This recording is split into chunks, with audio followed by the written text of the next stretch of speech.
Hi guys, this is Naveen Chakravarthy. Welcome to NCC fitness and tech. అందరూ ఎలా ఉన్నారు? Hope all doing good. ఈరోజు మనం మాట్లాడిన టాపిక్ ఏంటంటే ప్రోటీన్. లాస్ట్ టైం చెప్పుకున్నాం కదా, ప్రోటీన్ గురించి కొంచెం క్లియర్ వీడియో ఒకటి చేస్తున్నాం అని చెప్పేసి, అదే వీడియో. సో ఇనిషియల్గా అసలు ప్రోటీన్ అంటే ఏంటి, దీని గురించి మనం ఆడుకుందాం. ప్రోటీన్ ఈజ్ నథింగ్ బట్ మైండ్లో ఒక బండ గుర్తు పెట్టేసుకోండి. ప్రోటీన్ అంటే అమినో యాసిడ్ ఈజ్ ప్రోటీన్. అసలు ఈ అమినో యాసిడ్కి ప్రోటీన్కి ఎంటర్ బాబు, మనకు స్కిన్ కావాల్సిన కొలాజిన్ కానీ, ఎలాస్టిసిటీ కానీ, ఇంకా మన హెయిర్ గ్రోత్కి కానీ, ఇంకా మనకి ఎంజైమ్స్ కానీ, యాంటీబాడీస్ కానీ, ఇవన్నీ మంచి ఒక స్ట్రక్చర్ అనేది ఫామ్ అవ్వాలంటే ఖచ్చితంగా మన ప్రోటీన్ అనేది కంపల్సరీగా ఉండాల్సిందే. మన ప్రోటీన్ కంటెంట్ కరెక్ట్గా ఉంటే మన బాడీ ఫంక్షన్ అనేది కరెక్ట్గా ఉంటుంది.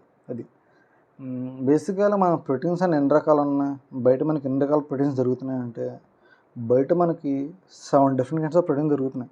అవి ఏంటర్ బాబు అంటే, మిల్క్ బేస్డ్ ప్రోటీన్, అదేనండి వే ప్రోటీన్.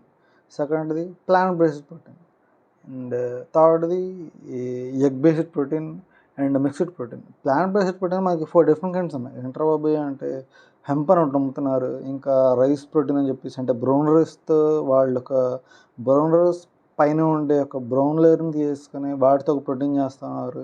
ఇంకా సోయాతో, ఇంకోటి పీనట్స్తో ఒకటి ప్రోటీన్ చేస్తూ ఉన్నారు. బట్ ఇవన్నీ పక్కన పెట్టేస్తే మనకి బాగా దొరుకుతుంది ప్రోటీన్ ఏంటర్ బాబు అంటే వే ప్రోటీన్ మాత్రమే బాగా దొరుకుతుంది. దాని తర్వాత మనకి ప్లాంట్ బేస్డ్ ప్రోటీన్ దొరుకుతుంది. సో ఈ వే ప్రోటీన్ మనకి ఎలా తయారు చేస్తారంటే, ఆల్మోస్ట్ అందరూ వే ప్రోటీన్ ఏం చేస్తారు, ఒకసారి మనం డైరీ ఫామ్ నుంచి పాలు తీసుకొచ్చిన తర్వాత దాన్ని బాగా వేడి చేసి పాలు ఎర్రకొట్టేసి పన్నీర్ని విడదీసిన తర్వాత వచ్చే వాటర్ని ఫ్యాక్టరీలో వాళ్ళు ప్రాసెస్ చేసి లాస్ట్లో ఏదైతే మిగులుతుందో, వాళ్ళు ప్రాసెస్ చేయగా బాగా హీట్ చేసి ఒక పాస్టరైజేషన్ చేయగా మనకు దొరికేదాన్ని is nothing but whey protein అనేది 3 డిఫరెంట్ టైప్స్ ఉంటాయి. వే ప్రోటీన్ హైడ్రోలేట్ అని చెప్పేసి, వే ప్రోటీన్ కాన్సన్ట్రేట్ అని చెప్పేసి, వే ప్రోటీన్ ఐసోలేట్ అని చెప్పేసి. వే ప్రోటీన్ ఐసోలేట్ అనేది most of the people use చేయరు. అది just it is kind of రా వే ప్రోటీన్. దాంట్లో ఇంకా అసలు అలాంటివి ఏమి మిక్స్ చేయరన్నమాట. సో అసలు అది తాగడానికి కూడా అసలు ఏం బాగుండదు. అసలు వే ప్రోటీన్ అనేది ఫస్ట్ మనం తీసుకుంటే అసలు ఏ కలర్లో ఉంటుంది అంటే గ్రీనిష్ ఎల్లో కలర్లో ఉంటుంది.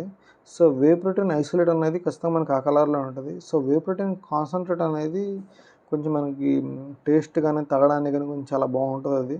So most of the people whey protein concentrate అనేది ఎక్కువ యూజ్ చేస్తూ ఉంటారు. సో ఇంకా వే ప్రోటీన్ వల్ల అసలు మనకి అడ్వాంటేజ్ ఏంటంటే, మనకి మజిల్ గ్రోత్ కానీ, ఇంకా వెయిట్ లాస్కి కానీ, వీటన్నిటికీ చాలా బాగా యూజ్ అవుతూ ఉంటుంది.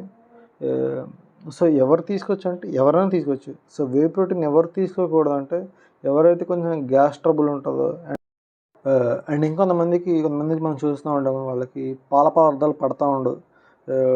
డైరీ ప్రోడక్ట్స్ కానీ, పాలు, పెరుగు ఇలాంటివి ఇలా తింటే వాళ్ళకి ర్యాషెస్ లాంటివి కానీ, ఇంకొంచెం ఎలర్జిక్ రిలేటెడ్ ఇష్యూస్ కానీ వాళ్ళకి అక్కరవుతూ ఉంటాయి. అలాంటి వాళ్ళు కూడా కొంచెం వే ప్రోటీన్ని కొంచెం అవాయిడ్ చేయడం చాలా బెటర్. వీళ్ళకి తప్పిస్తే రిమైనింగ్ ఎవరైనా తీసుకోవచ్చు. అండ్ మేజర్గా మనం గుర్తుంచుకోవాల్సింది ఏంటంటే, ఈ ప్రోడక్ట్ కాదు ఏ ప్రోడక్ట్ అయినా సరే ఒక్కసారి మనం కన్జ్యూమ్ చేసుకున్న తర్వాత అది మనకి ఎంతవరకు సూట్ అవుతుందో మనం ఆలోచించుకోవాలి. ఓకే ఫైన్, నేను తీసుకుంటున్నాను, నాకు బాగా సూట్ అవుతుంది, నేను తీసుకోవచ్చు. అలా మనకు ఓకే అనిపిస్తేనే ఏ ప్రోటీన్ పౌడర్ మనం తీసుకోవడానికి ట్రై చేస్తూ ఉండాలి. That's it. అండ్ ఈ వే ప్రోటీన్ వల్ల మేజర్ అడ్వాంటేజెస్ ఏంటంటే, మజిల్ గ్రోత్ అనేది చాలా బాగుంటుంది. ఎందుకంటే దీంట్లో ఎమినో యాసిడ్స్ అనేవి రిచ్గా ఉంటాయి కాబట్టి మజిల్ గ్రోత్ కానీ, ఫ్యాట్ లాస్కి కానీ ఈ వే ప్రోటీన్ అనేది బాగా యూజ్ అవుతూ ఉంటుంది. అండ్ డిసడ్వాంటేజెస్ ఏంటంటే, మనకి తీసుకున్నామంటే మిడ్ ఆఫ్ ది డేలో ఏమంటే మధ్యాహ్నం కానీ అలాంటి మనకి బ్లోటింగ్ ఇష్యూస్ కానీ, స్టమక్ క్రాంప్స్. వే ప్రోటీన్తో పాటుగా మనం గమనించుకోవాల్సింది ఏంటంటే, మనం వే ప్రోటీన్తో పాటుగా డైలీ మనం ఫైబర్ ఇంటేక్ అనేది ఎంత ఎక్కువ ఉంటుంది, ఫైబర్ రిలేటెడ్ ఫుడ్స్ ఎంత బాగా తీసుకుంటున్నాం, దాంతోపాటుగా రోజు వాటర్ ఎంత తాగుతున్నాం, సరిపడా తాగుతున్నాం లేదా, ఇవన్నీ మనం ఖచ్చితంగా గమనించుకుంటూ ఉండాలి. ఇవి గమనించుకోకుండా కొంచెం వే ప్రోటీన్ కొంచెం ఎక్కువ డోసులో తీసుకుంటే లాంగర్ రన్లో మనకు వచ్చే ఇష్యూస్ ఏంటంటే కిడ్నీ రిలేటెడ్ ఇష్యూస్ కానీ. ఎందుకంటే మనం వే ప్రోటీన్ తీసుకోవడం వల్ల మన కిడ్నీ యూరినరీ బ్లాడర్లో మనకి ప్లాజ్మా అనేది ఎక్కువ ప్రొడ్యూస్ అవుతూ ఉంటుంది. దానివల్ల కిడ్నీ కాల్షియం అనేది బాగా ఎక్కువ ఫామ్ అయిపోయి కిడ్నీ రిలేటెడ్ స్టోన్స్ రావడం కానీ, దాంతోపాటుగా మళ్ళీ health related issues, cardiac related issues ఇవన్నీ వచ్చే పాసిబుల్ అయ్యే ఛాన్సెస్ కొంచెం ఎక్కువ ఉంటాయి. These are the advantages and disadvantages of whey protein. And coming to plant protein like that, ఎవరైతే డైరీ ప్రొడక్ట్స్ పడతా ఉండవో అండ్ లాక్టోజ్ పెరుగు తింటే కొంచెం ర్యాషెస్ లాంటివి వస్తూ ఉండవు, వాళ్ళకి ఎవరైతే అలాంటి ప్రాబ్లమ్స్ ఉంటాయో వాళ్ళు ప్లాంట్ బేస్డ్ ప్రోటీన్ చూడడం బెటర్. వాటి వల్ల కంపారిటివ్లీ విత్ ఇవే మీకు ప్లాంట్ బేస్డ్తో కొంచెం మీకు తక్కువ సైడ్ ఎఫెక్ట్స్ వచ్చే ఛాన్స్ చాలా తక్కువ ఉంటాయి. And coming to the conclusion, and my opinion it is like health కనుక మనం ఖచ్చితంగా మంచిగా ఉండాలి అండ్ మనం బాడీ బిల్డింగ్ బాగుండాలి, మంచి బాడీ మెయింటెనెన్స్తో ఉండాలి, ఈ మజిల్తో మెయింటైన్ చేస్తూ ఉండాలి, మంచి హెల్త్తో వితౌట్ హ్యావింగ్ ఎనీ హెల్త్ ఇష్యూస్తో ఉండాలంటే మనం గమనించుకోవాల్సింది ఏంటంటే, మనం న్యాచురల్గా మనం ప్రోటీన్ అనేది బాడీకి ఎంత మనం అందిస్తున్నామో, fibre foods, water, dry fruits, macronutrients, ఇవన్నీ మన బాడీకి ఎంత మనం ప్రొవైడ్ చేస్తాం, ఇవన్నీ మనం ఖచ్చితంగా మనం ఖచ్చితంగా అబ్జర్వ్ చేసుకుంటూ ఉండాలి. మ్యాక్రోన్యూట్రియంట్స్ ఆర్ నథింగ్ బట్ పాలు, పెరుగు, గుడ్లు, seasonal fruits and fruit juices, ఇవన్నీ మనం చూసుకుంటూ ఉండాలి.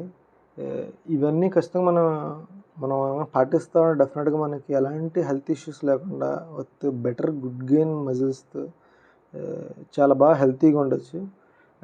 That is my opinion about protein powders. Thank you.